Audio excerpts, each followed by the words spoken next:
Tok tok tok. Assalamualaikum. Waalaikumsalam. Silahkan masuk, Mbak. Duduk dulu ya, Mbak ya. Iya, Saya terima akan kasih. menutup pintu dan menutup sampiran untuk menjaga privasi Mbak ya, Mbak ya. Menutup pintu, menutup sampiran. Perkenalkan Mbak, selamat pagi ya Mbak Selamat ya. pagi. Perkenalkan nama saya Bidan Feni yang sedang bertugas pada pagi hari ini.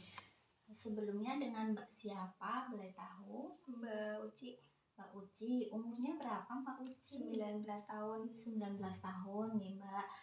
Kalau gitu, apakah ada yang bisa saya bantu?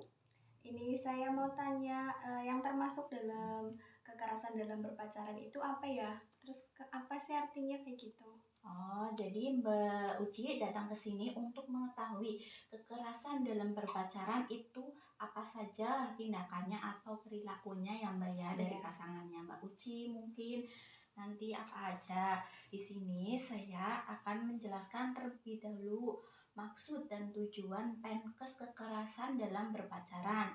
Ini tujuannya agar tidak terjadi KDP atau kekerasan dalam berpacaran ya Mbak, atau dapat mengatasi KDP ini. Iya. Kemudian yang selanjutnya ada pengertian kekerasan dalam berpacaran, yaitu tindakan kekerasan terhadap pasangan yang belum terikat pernikahan, meliputi kekerasan fisik, emosional, ekonomi, dan pembatasan aktivitas. Lalu selanjutnya ada bentuk-bentuk kekerasan dalam berpacaran. Antara lain yang pertama yaitu kekerasan fisik seperti merangkul, menampar, menendang, mendorong, mencengkram dan dengan keras pada tubuh pasangannya dan serangkaian tindakan fisik yang lainnya ya Mbak. Yang kedua ada kekerasan emosional atau psikologis seperti mengancam, memanggil dengan sebutan yang mempermalukan pasangan, menjelek-jelekan dan sebagainya. Lalu yang ketiga ada kekerasan ekonomi seperti meminta pasangan untuk mencukupi segala keperluan hidupnya atau menguras harta pasangannya ya Mbak. Yang keempat ada kekerasan seksual seperti memeluk, mencium, meraba sehingga memaksa untuk melakukan hubungan seksual di bawah ancaman ya Mbak. Lalu yang kelima ada kekerasan pembatasan aktivitas oleh pasangan. Terlalu posesif, terlalu mengengkang, sering curiga, kemudian mengatur apapun yang dilakukan si pasangan, mudah marah dan suka mengancam. Lalu selanjutnya ada faktor-faktor yang menyebabkan kekerasan dalam berpacaran, yaitu tingkat pendidikan yang rendah, pemahaman patriarki, kemudian kebiasaan memakai narkoba, sifat temperamental, dan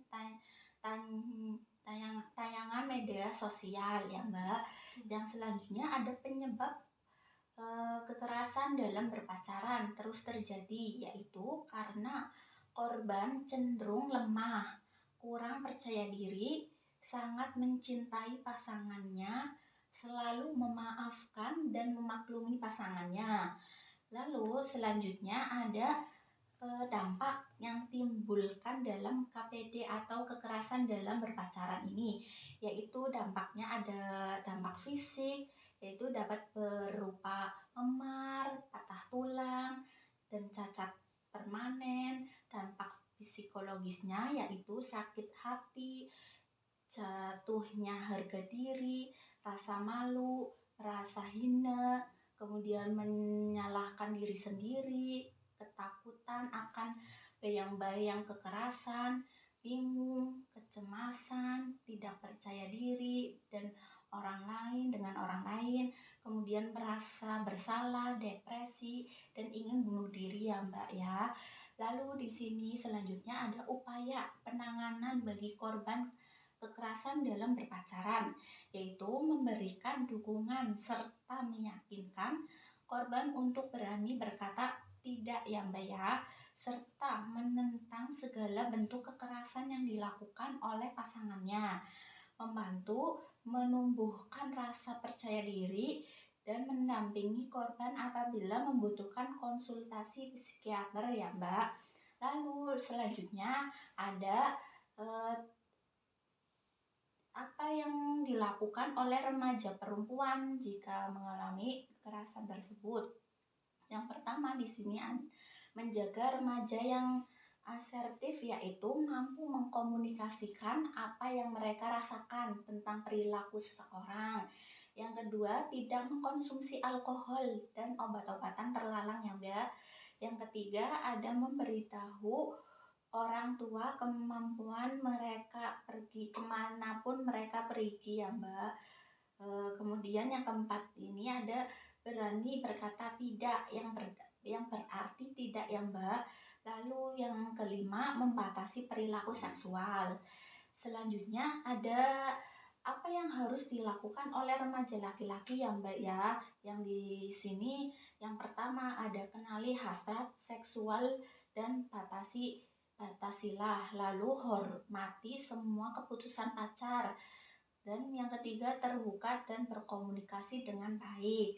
Lalu yang selanjutnya ada menjelaskan apabila ada orang yang terdekat atau teman yang mengalami kekerasan dalam berpacaran, maka harus segera memberitahu kepada orang yang terdekat atau yang Anda dipercayai ya Mbak, dan melapor ke pihak yang berwajib atau Komnas HAM. Ya, segini sudah selesai ya Mbak ya, penjelasan dari saya. Dimana apakah sudah jelas atau belum? Jelas. Jelas ya Mbak. Apa ada yang mau ditanyakan lagi? Tidak ada. Tidak ada.